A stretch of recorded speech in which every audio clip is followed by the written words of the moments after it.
অসমৰ ৰাজ্যিক সমিতিৰ তত্বাৱধানত অনুষ্ঠিত হোৱা সাধাৰণ সভাৰ জৰিয়তে মৰিগাঁও জিলা পঞ্চায়ত গৱেষণা কেন্দ্ৰ ভুৰবন্ধা সভাকক্ষত SCCৰ পূৰ্ণাংগ মৰিগাঁও জিলা সমিতি গঠন। অসমৰ ৰাজ্যিক সমিতিৰ তত্বাৱধানত অনুষ্ঠিত হোৱা সাধাৰণ সভাৰ জৰিয়তে মৰিগাঁও জিলা পঞ্চায়ত গৱেষণা কেন্দ্ৰ ভুৰবন্ধা সভাকক্ষত যোৱাকালি SCCৰ পূৰ্ণাংগ মৰিগাঁও জিলা সমিতিখন গঠন হৈ যায়। সাধাৰণ সভাৰ জৰিয়তে সৰ্বসন্মতিক্ৰমে মৰিগাঁও জিলাৰ সভাপতি ভূপেন চন্দ্ৰ দাস, সাধাৰণ সম্পাদিকা মৃদুলা পাটৰ আৰু সম্পাদক বাছিৰ উদ্দিনক লৈ মুঠ 21 জনীয়া পূৰ্ণাংগ মৰিগাঁও জিলা সমিতি গঠন কৰা হয়। উক্ত অনুষ্ঠানত উপস্থিত থাকে SCCৰ ৰাজ্যিক সভাপতি ছাব্বিৰ হুছেইন, ৰাজ্যিক সমিতিৰ উপদেষ্টা মইনুল হক চৌধুৰী, SCCৰ মৰিগাঁও জিলাৰ অভিভাৱিকা মিছিৰা বেগম, মৈৰাবাৰীৰ জ্যেষ্ঠ সাংবাদিক বদৰুজ্জামান আখতাৰৰ লগতে উপস্থিত থাকে SCCৰ বিভিন্ন বিষয়ববীয়াসকল। নমস্কাৰ, মোৰ নাম মৃদুলা পাটৰ। মই SCC ষ্টুডেণ্ট ক্ৰেডিট কৰ্পছৰ সম্পাদিকা হিচাপে দায়িত্ব পাই মই নথৈ আনন্দিত হৈছোঁ আৰু লগতে এই অনুষ্ঠানটো সকলো ক্ষেত্ৰত সহায় সহযোগিতা আগবঢ়াম বুলি প্ৰতিশ্ৰুতি প্ৰদান কৰিছোঁ আৰু লগতে আমাৰ মৰিগাঁও ডিষ্ট্ৰিক্টটো যেনে আগবঢ়াই লৈ যাব পাৰোঁ এইখিনিকে কামনা কৰিছোঁ। নমস্কাৰ। হয়, SCC মৰিগাঁও জিলা সমিতি আজি পূৰ্ণাংগ সমিতি হিচাপে স্বীকৃতি লাভ কৰিলে। ইয়াৰ দ্বাৰা মই আশা কৰিছোঁ মৰিগাঁও জিলাৰ যিসকল ছাত্ৰ ছাত্ৰী, সেই ছাত্ৰ ছাত্ৰীসকলে পুথিগত শিক্ষাৰ উপৰিও শাৰীৰিক, মানসিক ও বৌদ্ধিক বিকাশত যথেষ্ট সহায় হ'ব আৰু ইয়াত যিসকল বিষয়ববীয়াই পূৰ্ণাংগ সমিতিখন গঠন কৰা হৈছে তেখেতসকল যথেষ্ট অভিজ্ঞ আৰু এই কমিটিখনে আমাৰ জিলাখনক উদ্যমেৰে ৰাজ্যিক পৰ্যায়ত এটি পূৰ্ণাংগ সমিতি আৰু জিলাখনত গোটেই অসমৰ ভিতৰত একদম লেখত ল'বলগীয়া এখন জিলা হিচাপে পৰিগণিত হ'ব, তাৰে আশা ৰাখিছোঁ মই। ধন্যবাদ। হয়, আজি কমিটিখন পূৰ্ণাংগ পৰ্যায়ৰ মৰিগাঁও জিলা কমিটি গঠন হৈছে আৰু এই কমিটিৰ প্ৰতিজন সদস্যই চাইছোঁ মই এক্টিভ,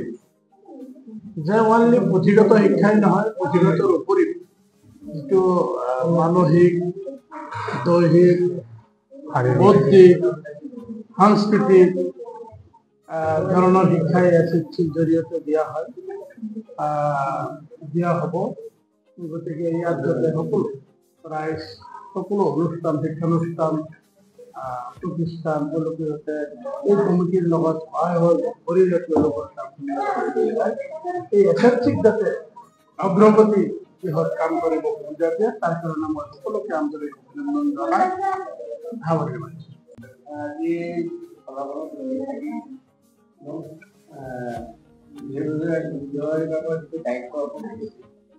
গতিকে মই মোৰ দায়িত্বটো জিলাখনৰ বিষয়ববী আছে এনেকৈ আমি কাম কৰি পেলাই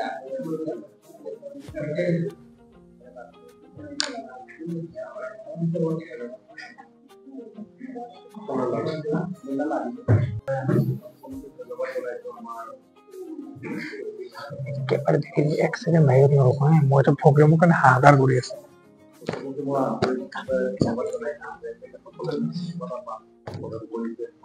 আৰু মই যিমান পাৰোঁ যিমান মানে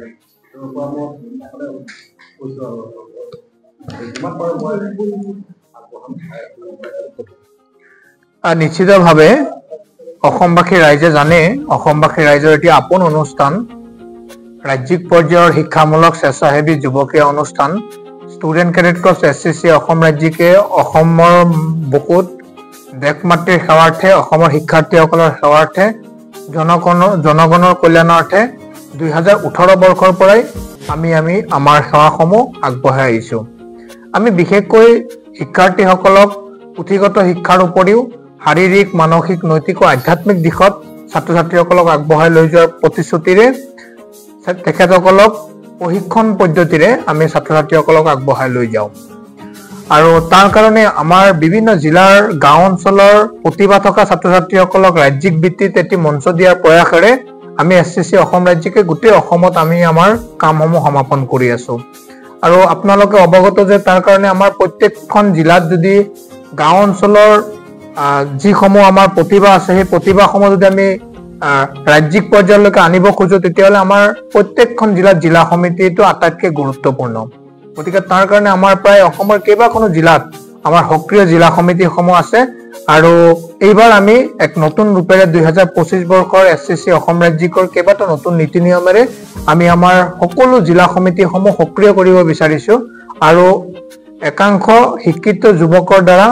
আমাৰ উদ্যমী যুৱকৰ দ্বাৰা যাতে নিজে নিজৰ ওপৰত ডিপেণ্ডেণ্ট কৰি স্বাৱলম্বিত হ'ব পাৰে এনে ধৰণৰ যুৱকৰ দ্বাৰা যুৱতীসকলৰ দ্বাৰা শিক্ষিত ব্যক্তিসকলৰ দ্বাৰা প্ৰকৃতিপ্ৰেমী ব্যক্তিসকলৰ দ্বাৰা আমি আমাৰ এছচিচি জিলা সমিতিসমূহ সম্পূৰ্ণ গঠিত কৰিব বিচাৰিছো আজি আমাৰ 21 জনীয়া মৰিগাঁও জিলা সমিতি গঠন কৰা হয় আৰু তাৰে আমাৰ সমিতিখনৰ নৱনিযুক্ত আমাৰ জিলা সভাপতি হিচাপে শ্ৰী ভূপেন চন্দ্ৰ দাস ডাঙৰীয়া আৰু জিলা সাধাৰণ সম্পাদিকা হিচাপে আমাৰ মৃদুলা পাটৰ ডাঙৰীয়ানীক লৈ মুঠ 21 জনীয়া আমাৰ জিলা সমিতিখন গঠন কৰা হয় আৰু তাৰে আমাৰ দায়িত্বত আমাৰ ৰাজ্যিকৰ পৰা ইনচাৰ্জ হিচাপে অভিভাৱক হিচাপে আমাৰ ৰাজ্যিক সমিতিৰ সন্মানীয় উপসভানেত্ৰী মিছিৰা বেগম ডাঙৰীয়ানীক মৰিগাঁও জিলাৰ অভিভাৱকৰ দায়িত্বত ন্যস্ত হৈ আছে মৰিগাঁও জিলা এছচিচি সমিতি গঠন কৰিছে এই সমিতি স্কুললৈ যাব স্কুলত যোৱাৰ পিছত ছাত্ৰ ছাত্ৰীসকল কিদৰে উপকৃত হ'ব নাই নিশ্চিতভাৱে এছচিচি বুলি ক'লে আপোনালোকে জানে যেনেকৈ আমাৰ শিক্ষাৰ্থীসকলে আমাৰ স্কুল লেভেলত যেতিয়ালৈকে তেওঁলোকে অধ্যয়ন কৰে তেতিয়া তেওঁলোকে অকল পুথিগত শিক্ষাৰ ওপৰতে তেওঁলোকে ডিপেণ্ডেণ্ট কাৰণ আজিৰ এই যুগত আমাৰ শিক্ষাৰ্থীসকলে ছাত্ৰ ছাত্ৰীসকলে যদি আগবাঢ়ি যাব খোজে তেখেতসকলে প্ৰেক্টিকেলি যুগৰ লগত কম্পেয়াৰ কৰিব লাগিব প্ৰেক্টিকেলি যুগৰ লগত সমান্তৰালভাৱে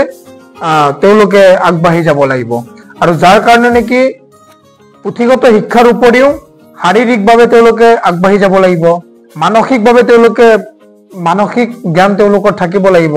বৌদ্ধিকভাৱে তেওঁলোকে বিকাশ হ'ব লাগিব গতিকে এই আটাইবোৰ আটাইতকৈ ইম্পৰ্টেণ্ট আপোনালোকে এতিয়া গম পাইছে এডভান্টেজ আসাম গৈছে এডভান্টেজ আসাম আমাৰ এই সিদিনা গৈছে এডভান্টেজ আসামত এটা বিশেষ গুৰুত্বপূৰ্ণ বিষয় এটা উত্থাপিত হৈছে আপোনালোকে জানেনে এইটো হ'ল কি আমাৰ বিদ্যালয়সমূহত এতিয়া আপোনালোকে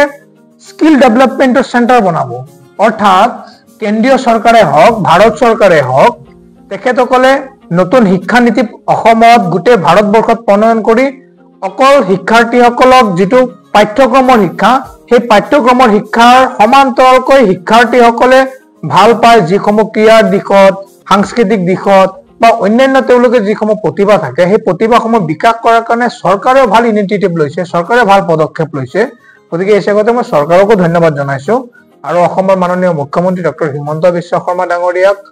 পৃষ্ঠপোষকতাত তেখেতক আমি আন্তৰিক ধন্যবাদ জ্ঞাপন কৰিছো তেখেতৰ যি সপোন সেই সপোনখন বাস্তৱ ৰূপত পৰিগণিত কৰাৰ কাৰণে আমি এছচিচি অসম ৰাজ্যিক এটা সৰু এটা অনুষ্ঠান হিচাপে আমি কাম কৰি গৈ আছো এছচিচি